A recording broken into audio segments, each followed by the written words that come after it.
ராதிகா ப்ரெக்னெண்ட்டாக இருக்காங்கன்னு தெரிஞ்சதுலேருந்தே இந்த குழந்தை வேணாம், அந்த குழந்தை வேணாம், அந்த கருவை கலைச்சிடுங்கன்னு சொல்லிட்டு அடிக்கடி சொன்னதெல்லாம் யாருன்னு வந்து பார்த்தீங்கன்னா ஃபேன்ஸ் கமெண்ட்ஸில் ஜாஸ்தியாக. அதே சமயத்தில் சீரியலுக்குள்ளே வந்து பார்த்தா ஈஸ்வரி தான்.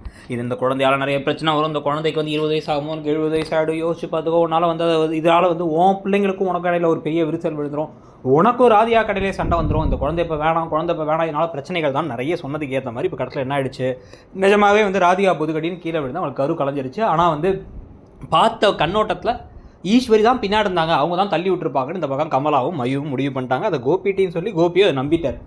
ரொம்ப நாள் ஆசைப்பட்டது நடந்துருச்சுல, அந்த குழந்தை வேணாம் நேற்று கூட சொன்னீங்க, இன்னைக்கு காலையில் கூட சொல்லியிருக்கீங்க. அதுக்கு ஏற்ற மாதிரியே எப்படியும் வந்து நாங்கள் கலைக்க போகிறதில்ல, செக்கப்புக்கு தான் போகிறோன்னு தெரிஞ்சுன்னா தள்ளி விட்டீங்க கொலகார பாவி அப்படின்னு அவங்க அம்மாவே சொல்லி அவங்க அம்மா வீட்டை விட்டு அனுப்ப போகிறாரா, இல்லை வீட்டுக்குள்ளேயே வச்சு சைலண்ட் ட்ரீட்மெண்ட் மாதிரி யாரும் பேசாமல் இருந்து அவளை அழ வைக்க போகிறாங்களாங்கிறது தெரியல. ஆனால் ஈஸ்வரிக்கு தேவை நினைக்கிறீங்களா? அந்த குழந்தை கலைஞ்சதை பற்றி உங்கள் கருத்து என்னங்கிறத சொல்லுங்கள். இந்த கதை இதுக்கப்புறம் எப்படி போனால் நல்லா இருக்கும்னு நினைக்கிறீங்கிறதையும் சொல்லுங்கள். தேங்க்யூ.